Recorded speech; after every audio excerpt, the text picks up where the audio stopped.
आत्मा का रहस्य, क्या सच में आत्मा होती है? प्रातः काल का समय था। गुरुकुल में हर दिन की भांति गुरुजी अपने शिष्यों को शिक्षा दे रहे थे। आज का विषय था आत्मा। आत्मा के बारे में बताते हुए गुरुजी ने गीता का यह श्लोक बोला। नैन छिन्दन्ति शस्त्राणि नैन दहति पावकः न चैन क्लेदयन्त्यपो न शोषयति मारुतः। अर्थात आत्मा को न शस्त्र छेद सकते हैं, न अग्नि जला सकती है, न जल उसे गला सकता है और न हवा उसे सुखा सकती है।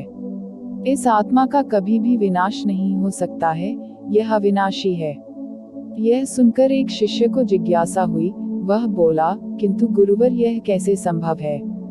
यदि आत्मा का अस्तित्व है, वो अविनाशी है, तो भला वो इस नाशवान शरीर में कैसे वास करती है और वो हमें दिखाई क्यों नहीं देती?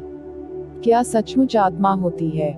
गुरुजी मुस्कुराए और बोले, पुत्र, आज तुम रसोई घर से एक कटोरा दूध ले लेना और उसे सुरक्षित अपने कमरे में रख देना, और कल इसी समय वह कटोरा लेकर यहाँ उपस्थित हो जाना। अगले दिन शिष्य कटोरा लेकर उपस्थित हो गया। गुरुजी ने पूछा, क्या दूध आज भी पीने योग्य है? शिष्य बोला, नहीं गुरुजी, यह तो कल रात ही फट गया था।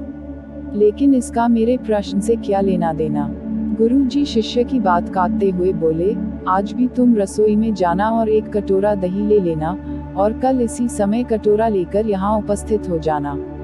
अगले दिन शिष्य सही समय पर उपस्थित हो गया। गुरुजी ने पूछा, क्या दही आज भी उपभोग हेतु ठीक है? शिष्य बोला, जी हाँ गुरुजी, ये अभी भी ठीक है। अच्छा ठीक है, कल तुम फिर इसे लेकर यहाँ आना, गुरुजी ने आदेश दिया।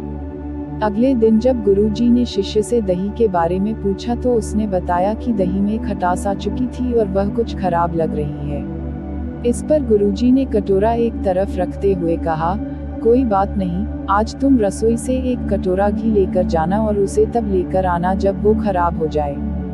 दिन बीतते गए पर घी खराब नहीं हुआ और शिष्य रोज खाली हाथ ही गुरु के समक्ष उपस्थित होता रहा।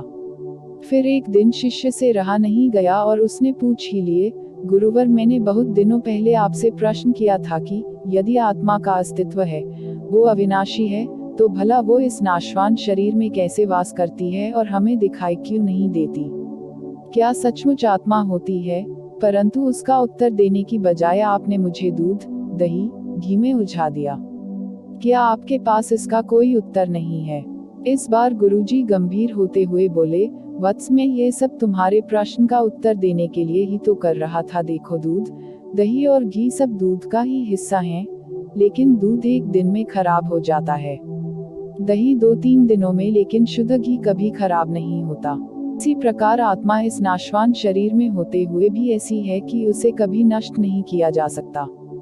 ठीक है गुरुजी, मान लिया कि आत्मा अविनाशी है, लेकिन हमें घी तो दिखाई देता है पर आत्मा नहीं दिखती। शिष्य, गुरुजी बोले, घी अपने आप ही तो नहीं दिखता ना।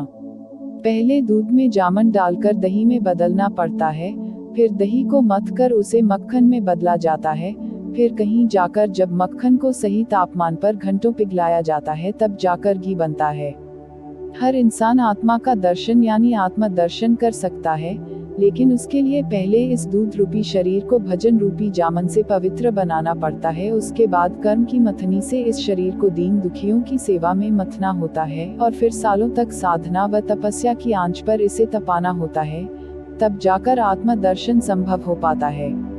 शिष्य गुरुजी की बात अच्छी तरह से समझ चुका था। आज उसकी जिज्ञासा शांत हो गई थी। उसने गुरु के चरण स्पर्श किए और आत्म दर्शन के मार्ग पर आगे बढ़ गया।